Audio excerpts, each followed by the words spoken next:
Headlines प्रायोजक राजयोग paints, खुशियां आपकी, रंग हमारे।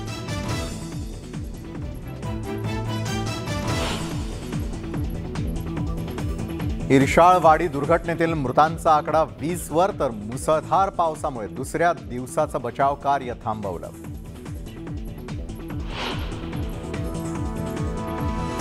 राज्यातील दरड प्रवण क्षेत्रातील नागरिकांचं स्थलांतर करून कायमस्वरूपी पुनर्वसनाचा निर्णय। इर्शाळवाडी दुर्घटनेच्या पार्श्वभूमीवर मुख्यमंत्री शिंदेंची घोषणा। इर्शाळवाडी दुर्घटनेनंतर राज्यात दरड कोसळण्याचं सत्र सुरूच। मोरबेवाडीमध्ये दरड कोसळली तर कावणई किल्ल्याचा भाग खचला।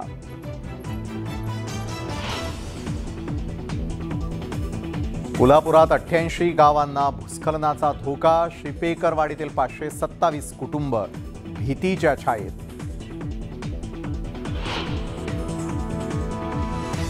इर्शाळवाडी दुर्घटनेनंतर नाशिक पालिकेला जाग। धोकादायक इमारतींना पालिकेकडून नोटीस, इमारत रिकामी करण्याचे आदेश। सिंधुदुर्ग जिल्ह्यामध्ये मुसळधार पाऊस, तर पुढील 48 तास कोकणासाठी रेड अलर्ट जारी।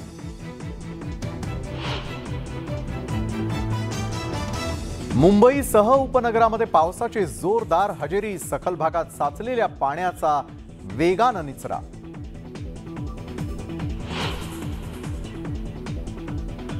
नांदेड जिल्ह्यामध्ये पावसाचा जोर। अतिवृष्टीमुळे अनेक गावांचा संपर्क तुटला।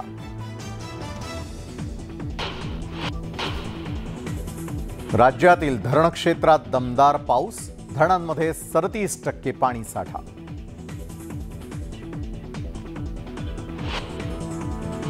आणि अहमदनगर जिल्ह्यावर वरुण राजा रुसलेला। समाधानकारक पावसाअभावी शेतकऱ्यांसमोर दुबार पेरणीचं संकट।